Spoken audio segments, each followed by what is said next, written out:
udah mikirnya wis wah masa dhisik lah, wis wetenge kencot ya, masa dhisik seperti itu. Itu jangan.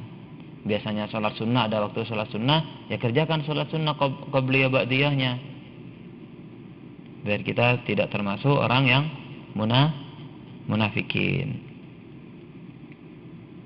Nah, kemudian di sini disebutkan waqala, itu tadi dalam surat An-Nisa ayat 142, innal munafiqina yukhadi'una Allah wa huwa khadi'uhum. Kemudian innal munafiqina fid darkil asfali minan nar wa lan tajid lahum nasira illa alladhina tabu aslahu wa atasamu billah wa akhlasu dinahum lillah fa ulaika ma'al mu'minin wa sawfa yu'tillahu al-mu'minina ajran 'azima. Itu dalam surat An-Nisa juga ayat 146, ayat 145 sampai 146. Sungguhnya orang munafik tersebut nanti itu di neraka itu paling bawah, asfal itu. Jadi orang munafik itu kenapa? Melakukan sesuatu bukan karena Allah. Jadi dia hanya nyumbang misalkan untuk gempa Tasik, untuk gempa di Sumatera gitu. Ingin dipuji biar dibilang dermawan gitu. Nah, berarti dia seorang yang munafik. Orang yang munafik itu kenapa sih sangat ini? Karena dia itu memperolok-olok Allah. Jadi di antara hati dan lisannya tidak sama. Itu namanya orang yang munafik. Nah, itu nanti fidzarkil asfali minan nar. Dia nanti akan ditempatkan di neraka paling bawah. Walam tajid lahum nasira. Dan tidak ada baginya itu suatu penolong. Jadi bagi mereka tidak ada illal ladzina tabu aslahu, kecuali bagi mereka yang bertaubat dan berbuat baik. Bertaubatnya kapan? Ya ketika masih hidup, sebelum nyawa itu di tenggorokan hatta lam yughargir. Ya, kalau nyawanya udah ditarik oleh Allah, mau taubat ya nggak bisa. Jadi mumpung sekarang oleh Allah masih diberi kesehatan, mari kita segera bertaubat. Kita kembali kepada Allah. Wa tasumu billah wa akhlasu dinahum lillah fa ulaika ma'al mu'minin wa sawfa yu'tillahu mu'minina ajran 'azima. Kalau kita sudah melakukan taubat, kemudian kita memegang perintah Allah, kemudian kita ikhlas terhadap agama yang diperintahkan oleh Allah, faulaika ma'al mu'minin, maka semua itu akan bersama dengan orang mukmin.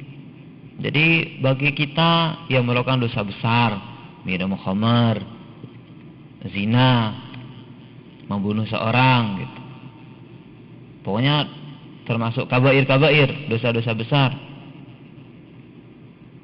Nah, mumpung kita masih oleh Allah diberi kenikmatan umur panjang, kenikmatan sehat, segeralah tubu ilallah. Segeralah taubat kepada Allah Subhanahu wa taala. Belum tentu kita pulang dari sini di tengah jalan kita meninggal, sampai pabrik kita meninggal. Tidak ada yang tahu. Jadi kalau tidak mulai dari sekarang, antar aja lah kalau pulang ke Indonesia. Karena di sini saya masih kadang makan di siktang itu tercampur dengan ini gitu. Gimana bisa ini gitu. Kadang saya juga makan ini, kadang gini-gini, kadang teman ngajak gini gitu. Ntar aja dah kalau pulang ke Indonesia saya mau tobat. Iya kalau umurnya sampai ke Indonesia. Seperti itu. Jadi mawas diri itu tidak harus menunggu besok, tidak harus menunggu setelah menikah atau setelah tua. Yang katanya belum menikah, entar aja dah. Kalau sekarang kan belum sempurna. Kalau nikah entar imannya kan tambah sempurna, jadi tambah mantap tobatnya. Ya kalau laku. Kalau enggak laku gimana Kang Makmur?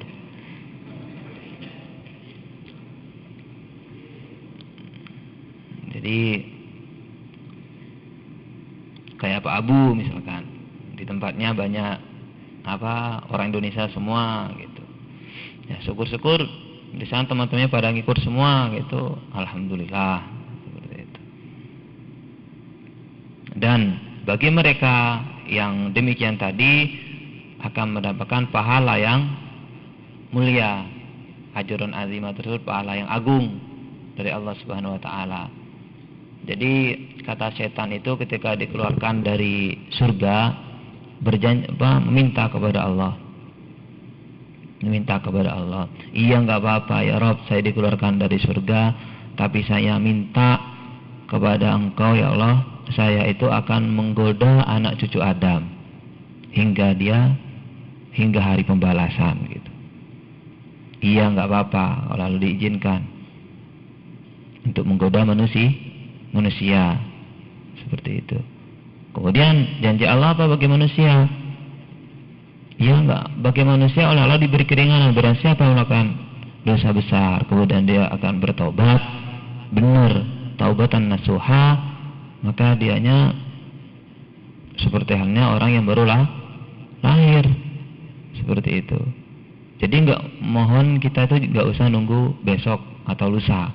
Jika ini bertobat kepada Allah, ya segeralah, seperti itu.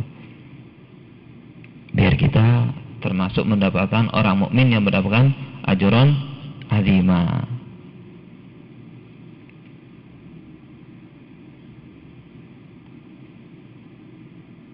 Kemudian berikutnya ada seorang lagi yang bertanya kepada Imam Ibnu Taimiyah, ta'khirus shalah waqtiha wa hukmu ma yaf'al dzalik.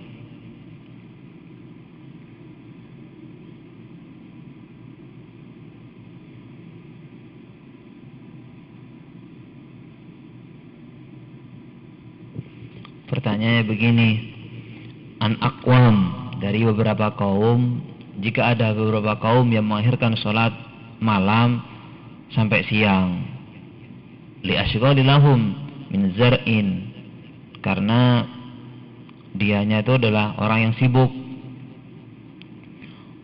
sibuk, kemudian dianya menjadi khadim, pelayan, atau lagi jinabah, lagi junub, aw ghairu dzalik, atau dianya lagi sibuk bertani, misalnya sibuk bekerja, fal yajuzu lahum dzalik amla, apakah boleh orang tersebut mengakhirkan sholatnya misalkan dari malam, dari siang sampai malam gitu ya, kayak tadi itu yang dari isya sampai menjelang subuh gitu, tapi karena disengaja atau karena suatu ini yang menyibukkan, asyghal, beberapa satu yang menyibukkan, boleh atau enggak gitu. Fa ajaba la yajuzu li ahadin ay akhara salatun nahar ila al-lail wa la akhara salatul lail ila an-nahari li syawali min al-asyghal, karena suatu perkara yang menyibukkan.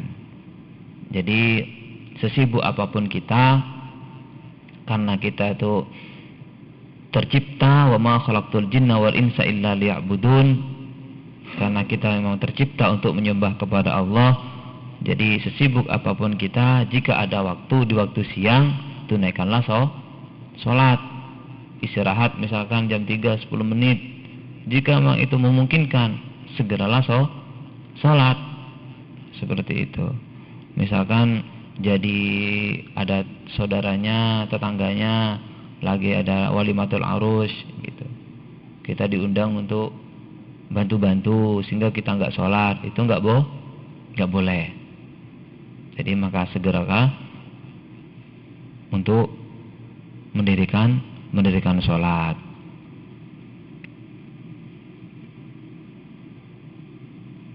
Kemudian fatakhiruhu 'anil waqti haramun bittifaqil ulama'i.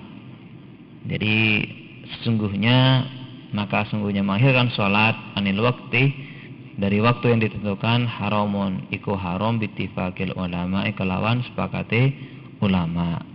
Fa innal ulama'a muttafaquna ala an ta'khiri sholatul lail ila an-nahar wa ta'khiru sholatun nahar ila al-laili bimanzilati ta'khiri siyam syahri